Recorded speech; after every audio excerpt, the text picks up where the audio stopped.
Bom, gente, esse vai ser um vídeo de utilidade pública, porque eu vou falar das minhas leituras de janeiro, mas tem muitas delas que são livros rápidos, curtinhos, para você ler um dia, com menos de 250 páginas, livros que eu achei ali achadinhos do Kindle Unlimited, então tem muita coisa bacana, vem comigo conhecer minhas leituras de janeiro.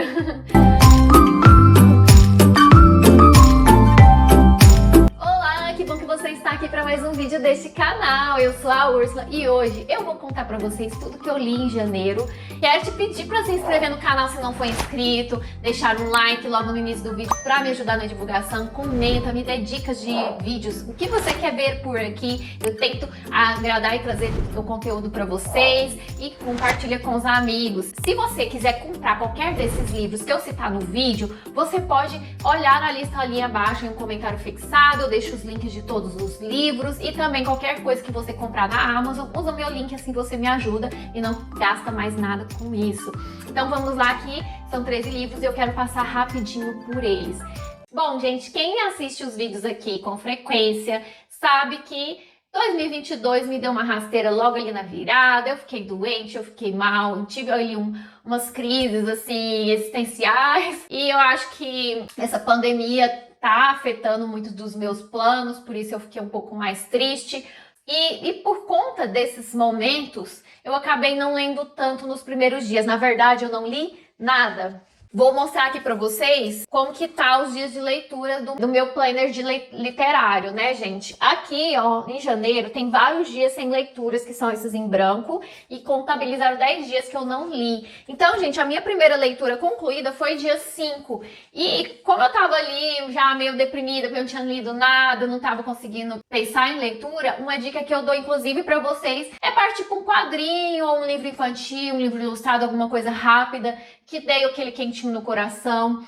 E os primeiros quadrinhos que eu li foram quadrinhos de contemplação. O que são quadrinhos de contemplação? São quadrinhos silenciosos, que não tem diálogos, que a história vai ser contada apenas através de imagens. Então as imagens precisam ser bastante detalhadas e ter bastante informação em imagem para você conseguir entender a história. E por isso exige mais atenção sua em relação aos traços, ao desenho, porque senão, se você passar muito rápido por um quadro, você não vai conseguir compreender toda aquela história e tirar tudo que você pode dali. Então, para iniciar janeiro, eu comecei lendo Doce Jazz, que é um quadrinho que eu mostro aqui no unboxing de quadrinhos nacionais. Esse quadrinho vai contar a história da Elisa, que vai fazer intercâmbio ali pro Japão. Toca instrumentos, ela canta, e a gente fica sabendo tudo isso, né, através das imagens. O nome dela aparece no passaporte e é bem pequenininho, tá vendo? Então você tem que estar bem atento aos detalhes das imagens para poder apreciar um quadrinho de contemplação, né? Por isso que tem esse nome. Ou então quadrinho silencioso, são esses quadrinhos sem falas. E ele é todo preto e branco. Isso é um ponto negativo para mim, porque a Melissa Garabelli, que é a ilustradora, ela é muito famosa, assim, não tão famosa, mas assim, o grande tempero do trabalho dela é a aquarela. Eu vou mostrar aqui pra vocês esse quadrinho de saudade que eu falo na retrospectiva literária de 2021, acompanha esse vídeo depois, que eu amei esse quadrinho e aqui dá pra ver muito da arte da Melissa, que é de aquarela. Então eu senti falta desse temperinho aqui, embora ela tenha feito um trabalho também muito legal com preto e branco, com traço preto e branco.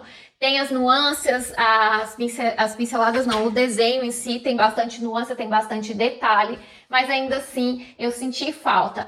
E aqui, gente, a Milly, ela se inspirou na própria história de vida, porque ela fez intercâmbio para o Japão, porém não para estudar música, para estudar outra. Eu acho que ela estudou desenho lá no Japão. Ela fez muitos amigos lá, então ela quis trazer essa experiência. E vocês sabem, né, caso você seja mais antigo aqui, que eu amo histórias com viagens, porque eu amo viajar. E é até uma coisa um pouco triste, né, que essa pandemia eu não estou podendo viajar. Mas eu gostei. Porém, eu entendi ali no final que ela quis fazer um quadrinho que pudesse chegar aos amigos dela no Japão, né? Então, além de ser um quadrinho silencioso, esse é um dos principais motivos, todas as informações que aparecem no quadrinho, ó, a maioria delas são em inglês. Inclusive, cada capítulo tem o título e uma frase em inglês. Isso eu achei um ponto negativo. Por ser um quadrinho que foi publicado no Brasil, por a maior parte dos leitores serem brasileiros, eu acho que tinha que ser escrito em português e com uma legenda em inglês, ou pelo menos da mesma forma que com a legenda em português.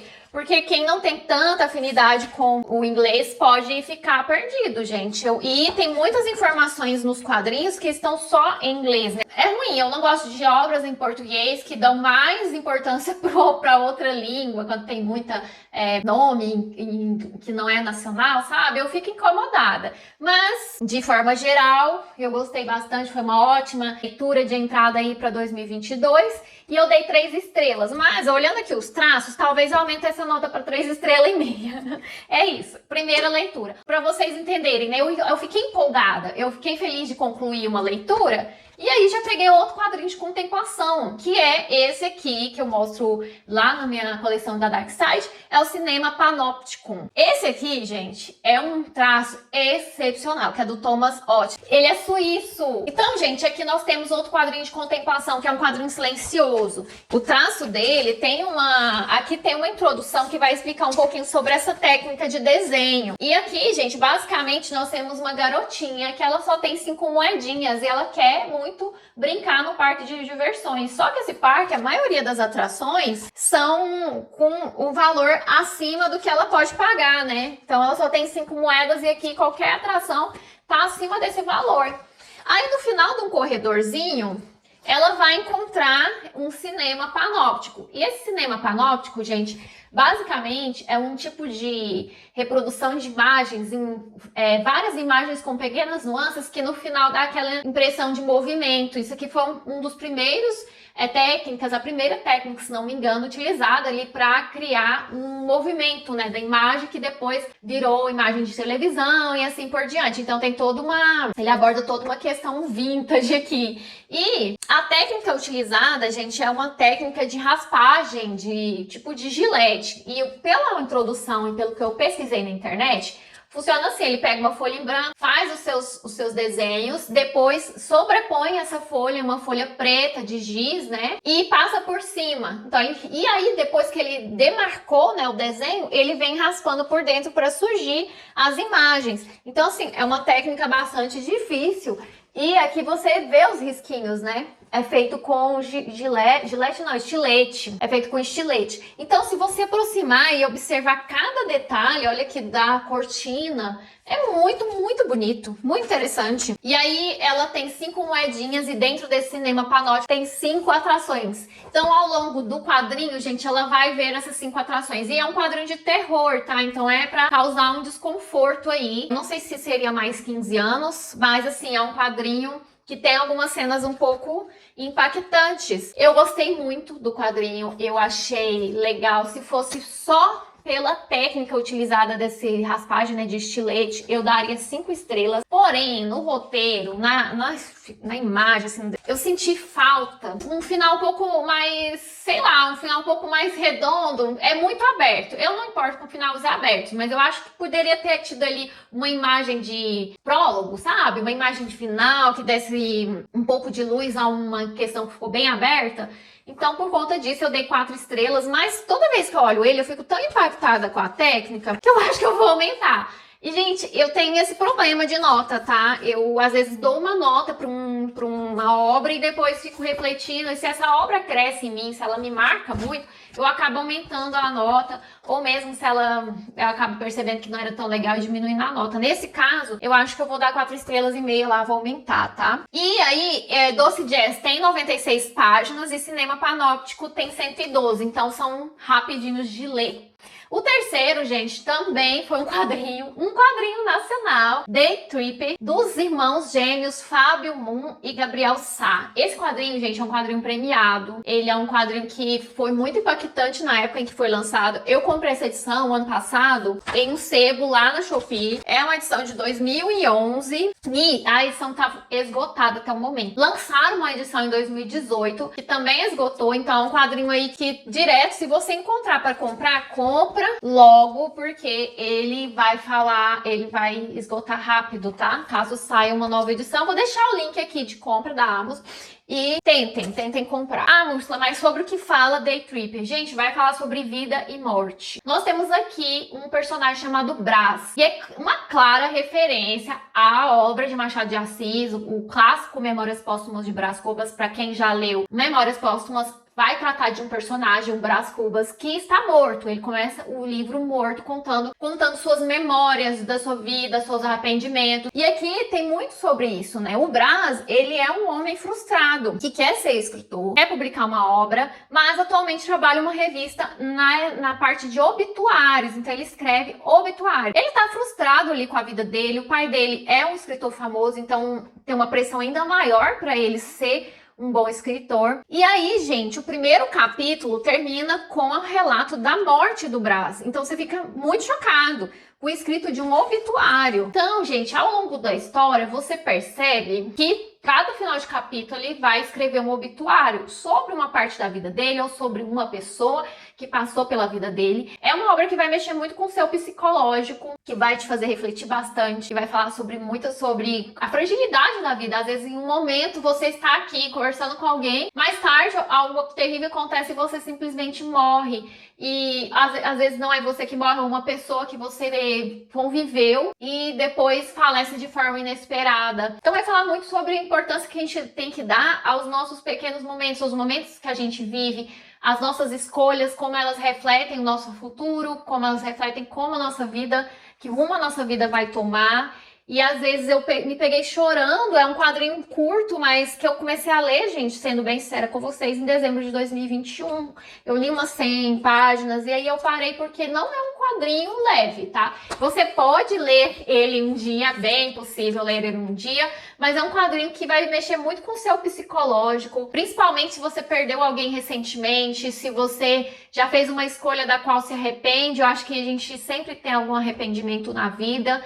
Uma lindeza, eu dei 5 estrelas e favoritei. O traço é bem realista, eu achei bem bonito. Tem uma folha, um brilho nessa folha para ficar com a imagem ainda mais interessante. Eu considero um realismo mágico, porque tem um quê mágico ali, você fica no mistério, tem um plot no final muito bacana. 258 páginas. É possível ler um dia, sim, mas sabendo que é um quadrinho um pouco pesado, um pouco forte, né? E ele é bem pesado, literalmente, por causa das folhas ter aquela qualidade, acaba sendo mais pesado. Gente, e aí a minha quarta leitura é a minha primeira dica de leitura do Kindle Unlimited. Eu li Madame Bovary. Esse livro é um livro que tá na minha TBR, né? Livros para ler antes do meu aniversário. E é um livro que eu li pelo Kindle Unlimited. Como eu disse lá em Metas, não queria estar comprando livros agora em janeiro e fevereiro. E eu assinei o Kindle Unlimited numa promoção por R$1,99. Então eu tenho essa assinatura disponível até final de fevereiro. Eu queria aproveitar para consumir ali o máximo que eu pudesse em livro. E, gente, a edição que eu li, essa edição aqui, é da LPM Pocket. Eu indico muito a tradução, muito mesmo. Eu gostei bastante da tradução, foi uma tradução fluida, foi uma leitura mais fluida para mim. E é uma dica que eu digo para vocês que estão procurando clássicos para ler no Kindle Unlimited, deem preferência para a LPM, que ela tem vários clássicos disponíveis gratuitamente no Kindle Unlimited, porque a tradução é muito gostosa, muito fluida. E a Nova Fronteira também tem algumas obras no Kindle Unlimited. Inclusive eu li Os Miseráveis pela edição da Nova Fronteira no Kindle Unlimited do ano passado. Hoje essa edição não está mais disponível no Kindle, né, Unlimited, mas é uma edição que eu super indico até para compra. Já a LPM Pocket, eu tenho minhas ressalvas, eu não tenho mais a edição que eu tinha aqui da Agatha Christie, porque, gente, a LPM Pocket, a edição física é bem pobrinha, são folhas brancas, não tem orelhas e é um livro de 406 páginas. Esse não é um livro para ler um dia, é um livro que você vai demorar uns 3 dias pelo menos para ler, e se você tiver dificuldade com linguagem clássica, vai ser um pouco mais lenta ainda a leitura, uma semana. E o que vai falar sobre Madame Bovary? Começa a história através da família Bovary. A família Bovary é um senhor, ele dispôs ali uma mulher, né, da classe, muito respeitada ali naquela classe, e aí eles se casam, só que ele se torna um homem bêbado, totalmente sem escrúpulos e sem amor à família, e acaba que essa mulher, né, tem um filho, que eu esqueci o nome, gente, eu esqueci o nome Ela tem um filho e esse filho, gente, ele cresce ali em um ambiente muito tóxico, né? Porque a mãe tá frustrada com o marido não faz questão de investir na educação desse filho, só que a mãe tenta investir ao máximo, né, na educação do jovem Bovary. Então ele cresce um menino muito recluso, sem amigos, aí ali na adolescência ele vai ter um pequeno momento ali de mais alegria, mas logo ele se forma em medicina e vai trabalhar. A mãe lhe arruma um casamento com a mulher mais velha, finge ser rica e depois mais pra frente a gente vai descobrir que ela deu o golpe do baú. E aí, o senhor Bovary, ele é um médico que não teve nenhum prazer ali, ele não foi apresentado à alta sociedade, ele não era de ir em bailes, ele só viveu de forma muito simples e muito reclusa. Então ele casa com essa mulher, vive numa cidade do interior sem muitas perspectivas e sem nem ter filhos, né? Porque ela já tem seus 45 anos. Aí o que acontece? Quando a família descobre que ela não tem bens, que foi um casamento muito mal arrumado, essa mulher acaba se suicidando. E aí ele se vê viúvo. E nesse meio tempo, ele já estava de olho ali, com o olhinho crescendo, para a filha de um dos seus pacientes, que é a Emma. E a Emma é uma jovem muito linda, muito bonita e muito classuda, né? Para o lugar onde ela vive numa fazenda isolada com o pai e ela não tem muitas perspectivas de ir em bailes, de conhecer rapazes. Então, quando ela vê o Sr. Bovary, esse médico jovem e atraente, ela vê uma oportunidade de sair dessa fazenda. Ele é um jovem, gente, eu esqueci o nome dele, vou ter que deixar na tela, mas ele é um jovem ali que acabou de ficar viúvo e o casamento dele durou, acho que uns 2 anos só. Então ele dispôs essa mulher e fica encantado e ele fica muito feliz com esse casamento. Ele fala, nossa, uma mulher bonita e tal. E ele é muito apaixonado pela Emma o livro inteiro. Mas a Emma, gente, passada aquele deslumbre de sair da fazenda, de casar e poder ir para outro lugar, sem ser apenas viver com o pai, visto que ele era viúvo, ela não tinha mãe, ela vê no casamento, começa a ver o casamento de forma enfadonha. Ela se sente presa a uma relação chata. O marido dela não tem ambições, não sai, não frequenta bailes, não vai a teatros. E ela é muito iludida pelos livros que ela leu. Então ela quer viver o que as mocinhas dos livros viviam. E ela se vê frustrada com o seu casamento. Então, assim, a história vai se basear nos pensamentos de Emma e nas escolhas que ela vai fazer erradas, né? Ela vai partir ali para deslumbres, ela vai criar um conto de fadas na cabeça dela, ela quer viver o amor e como ela não encontra esse amor ideal no marido, ela vai partir para outros caminhos. E, gente, eu fiquei com dó do marido, né, do Sr. Bovary.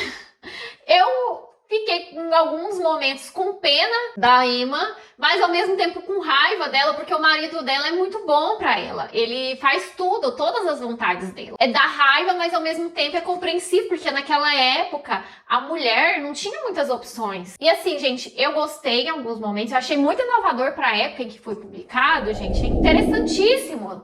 É bizarro, né, você pensar que é um livro que causou muita polêmica pela forma como o autor descreve as vontades, né? Ele expõe mulheres têm vontades, mulheres têm desejos também. Elas têm ambições. E a mulher não podia ter desejo, ela só tinha que ser fiel ao marido e é isso. Foi uma questão muito interessante pra época, mas muito chata em alguns momentos. Tem algumas passagens descritivas demais, os pensamentos da Emma se tornam repetitivos em algum momento. Não é uma leitura que eu considerei fácil, achei um pouco difícil, enfadonha, mas eu achei de relevância incrível, né, a história, principalmente para a época em que foi publicada. Então eu dei 3,5 estrelas ou 3 estrelas para Madame Bovary. E a Emma, né, que é a Madame Bovary, é o centro ali do livro. A próxima leitura que eu fiz em janeiro foi A Princesa e o Goblin, nessa edição lindíssima da Editora Wish. Tem um pouco mais dessa edição no unboxing que eu fiz, né? Que foi um apoio do Catarse. E George MacDonald, gente, é o mesmo autor desse livrinho que eu mostrei pra vocês, de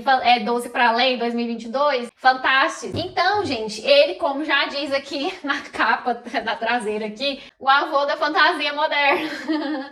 E aqui nós temos a princesa Irene, que ela vai conhecer um rapazinho ali, muito pobre. Ele é filho ali de um pessoal que mexe nas minas, e dentro dessas minas, nas profundezas, vivem uns seres muito malvados que são os goblins. E o grande segredo aqui é que ela tem uma avó muito misteriosa que só ela enxerga, e essa avó ajuda muito ela em várias situações, porque a princesa Irene vai passar ali por uns apuros para salvar o castelo, porque esses goblins estão fazendo ali um motim para poder invadir o castelo e obrigar a princesa Irene, que é uma jovem menininha, eu acho que ela tem 12 anos, a se casar com o príncipe dos goblins, né? E aí a sua avó, que é uma avó misteriosa, parece uma feiticeira, vai ajudar ela e o rapaz, Lute. E aí ele é um jovem, um rapazinho muito esperto, só que a princesa Irene vai ser mais esperta que ele, porque uma hora ele vai ser capturado pelos goblins, ela vai salvar ele. Então eu gostei muito disso, gostei desse empoderamento feminino aqui, dessa mocinha que é muito esperta, que é uma princesa, mas é aventureira,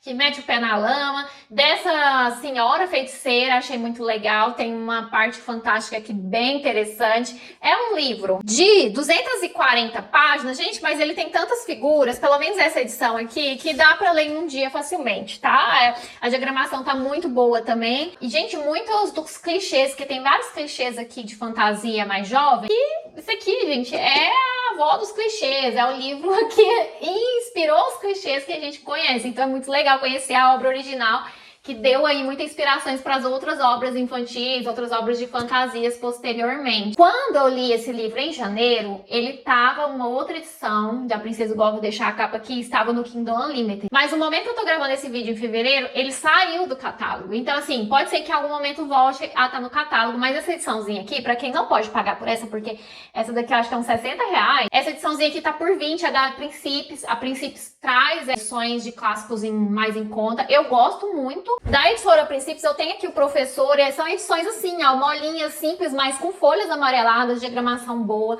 Então, eu acho que essa daqui da Princesa e o Golpe também seria interessante a tradução, tá? Eu já li da editora Princípios alguns livros e confio na tradução dele. Mas, se eu fosse te indicar, eu super indicaria essa edição aqui, que é uma edição de luxo da editora Wish, e é uma editora que eu também confio muito, que é um prefácio, é bem interessante. Lembrando que a Princesa e o Goblin tá na minha lista de aniversário, então mais uma meta cumprida. A Alice Através do Espelho foi a minha próxima leitura, nessa edição linda, belíssima da Darkside. E esse livro tem no Kindle Unlimited, nessa edição aqui, da editora Autêntica. Eu conferi a tradução, tá bem legal também. E, gente, que bacana. Sabe que eu fiquei mais empolgada com essa do que a Alice no País das Maravilhas? Lewis Carroll faz uma coisa impressionante aqui. A Alice vai atravessar o espelho, né? Ela tá ali no momento enfadonho novamente, com a sua cachorrinha, com uma filhotinha de cachorrinha, e ela acaba atravessando o espelho e passando lá para aquele mundo invertido do Alice no País das Maravilhas. É um mundo invertido, ao contrário. E ela vai jogar um jogo de xadrez, e toda a história se baseia em um jogo de xadrez. Então, a forma como os personagens se movimentam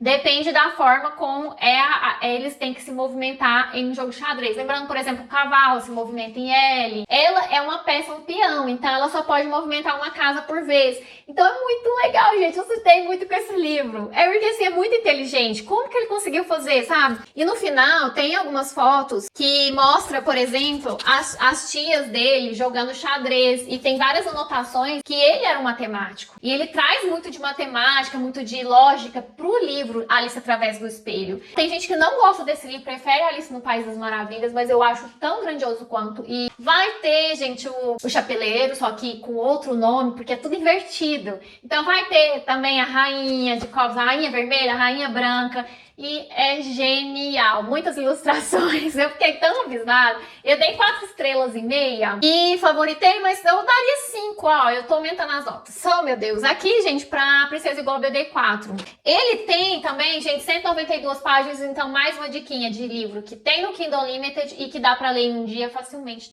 A próxima leitura foi uma grata surpresa, porque também tava na minha lista pra ler de aniversário. É O Alto da Compadecida, que é um livro nacional. Eu li nessa edição aqui, mas assim, ressalvas. Ela veio, gente, com as páginas coladas. E aí, eu sou uma pessoa, quem me conhece, sabe que eu sou desastrada. Que eu tenho meu jeitinho desastrado de ser. Eu tentei não abrir, gente, que sofrimento. Páginas brancas, essas ediçãozinhas assim, eu não sabia que eram tão simples e tão difíceis de ler. Nossa, é divertido demais. É muito divertido. Gente, e o mais louco é que eu já assisti um filme. E eu achei, muita gente falava que era fiel, mas não é não. Tem muitas diferenças, tá, gente? Então, assim, é muito, muito interessante e diferente. E ele é escrito na forma de teatro, porque o autor escreveu a obra para ser representada em um teatro. Então, muito rapidinho isso aqui, gente. Lê em menos de 1 hora, tá? Mas se você ouvir o audiolivro, tá no YouTube, é só pesquisar que é um audiolivro antigo. Você vai ver pelo som que é um... Mas vale muito a pena, é muito divertido. Eu dei risada. Tem uma coisa que há uma confusão ali no início, que querem que abençoa lá uma cachorra que tá morrendo. E aí confundem com o filho de alguém e chama a mãe de cachorra. É muito divertido, não dá pra me explicar, porque é tão rapidinho de ler. Mas, nossa, eu não sabia que era tão engraçado o livro. Eu achava que o filme fazia bem jus, né? O Janguri no Chicó. Eles enganam um padre, depois enganam um fazendeiro rico. Aí, a única coisa que eu te falo é que o Chicó, toda aquelas mocinha que ele se envolve no filme, não existe no livro, tá? Acho que eles colocaram só pra ter um romancezinho ali, pra ficar mais interessante o filme. Mas que genial! Leiam esse livro, é muito divertido. Aí, gente, em sequência, eu li E Antes do Baile Verde, da Lígia Fagundes Telles. Foi meu primeiro contato com essa autora. E, gente, eu não esperava esse impacto todo. Tem um tempo já que eu comprei esse livro, gente. Esse livro é um livro de contos. E o grande conto, né, o principal é Antes do Baile Verde. Porém, eu não acho que ele é o conto mais interessante daqui, tá? Tem outros contos que eu gostei mais. Eu não posso falar muito sobre os contos, porque são contos curtos. Basicamente, o que faz aqui? Eu não sei se todos os livros da Lígia Fagundes seguem essa sequência. Mas o conto começa tranquilo. Uma narração ali de uma coisa corriqueira, um acontecimento ali mais normal. E de repente, o final, nossa, te dá um tombo. É sempre algo trágico, algo medonho, tem um assassinato, tem às vezes um acidente muito sério, uma coisa bizarra que aconteceu no passado. Então, assim, começa muito tranquilo e pá, te dá um tapa na cara ali. À medida do meio pro fim, o negócio vai ficando tenso e quando você acha que já pegou tudo, o final termina com uma frase impactante, alguma coisa bizarra. E é isso. Gente, muito interessante. Achei muito interessante esse livro. Teve uns contos chatos, esse é o problema, esse é o meu grande problema com livros de contos. Sempre tem contos excepcionais e tem aqueles contos, nem não gostei. Por conta disso, raramente eu favorito um livro de contos, porque sempre vai ter 1 ou 2 contos chatos que eu não gostei. Isso acontece aqui. Mas, em geral, eu gostei bastante da obra e eu dei 3,5 estrelas, porque teve vários contos que eu não gostei. E agora vem meu queridinho, lindo, maravilhoso, Nome da Rosa, do Humberto Eco. Tem resenha aqui, gente. Não vou falar muito, eu só vou falar que é um livro de ficção histórica e de romance policial. Mistura os dois. É uma grande macarronada de coisas, incrível, maravilhoso. Veja minha resenha, gente. Aquela resenha deu bastante trabalho pra fazer, não deu tanta visualização. Então confira lá e sem spoilers se você interessou por essa obra, tá? E aí, gente, como eu vinha já de umas leituras um tanto quanto pesadas, eu parti pra Crisálida. Eu mostro esse livro ali no Book Haul, 12 para Ler, Book Haul. É um quadrinho bem realista, onde nós temos um homem que tá ali enfrentando um câncer e ele é viúvo. E ele só tem essa filhinha. E por ele ser viúvo e não ter com quem deixar a filha, ele acaba tendo que ser reaproximado do pai, que é um homem preconceituoso, cabeça fechada, muito difícil de lidar. Ele vai ter que pedir para esse pai ficar com a menininha.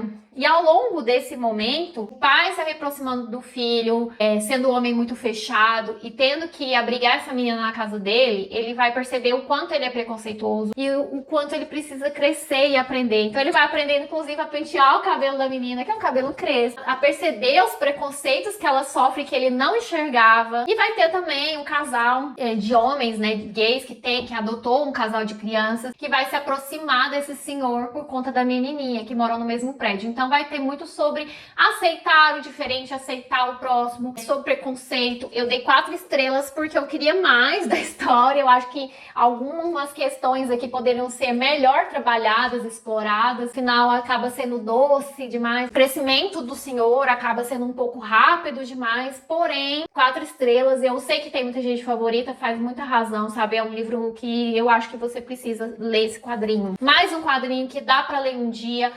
Eu li assim, ó, na espera da minha consulta. Então foi muito rápido de ler.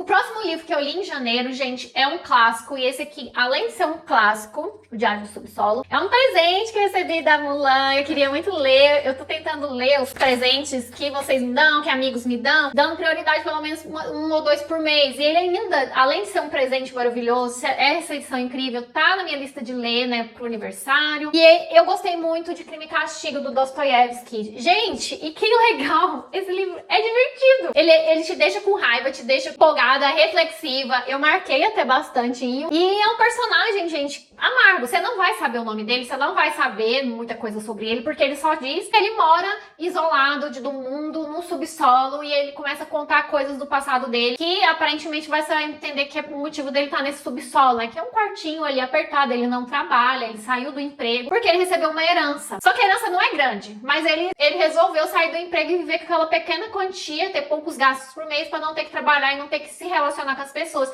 porque aparentemente ele desistiu de relacionar com os outros, de se relacionar com outras pessoas. É muito, muito interessante, desesperador em alguns momentos. Você fala, se eu não vai sair, ele toma escolhas erradas, justifica-se porque ele é um homem que viveu sem amor, que teve uma infância sem amor, que ele é excluído das outras pessoas porque ele não tem trato social, as outras pessoas acabam excluindo ele. E aí, em algum momento, você pensa, nossa, por que ele não faz nada pra ele? Tem algumas chances de se redimir, de melhorar, e ele acaba perdendo essas chances, então dá um pouco de raiva, mas ao mesmo tempo você fica muito impressionado com as escolhas, com as falas dele, com os pensamentos. Tem muitas outras frases interessantes. Eu achei essa daqui, ó. Nas memórias de qualquer pessoa há coisas que esta não revela a todo mundo, mas tão somente aos seus amigos. Há também outras que ela não contará nem aos amigos, mas tão somente a si mesmas e de modo secreto. Por fim, há tais coisas que essa pessoa teme revelar até a si própria, e cada pessoa decente tem acumulado bastante coisas assim.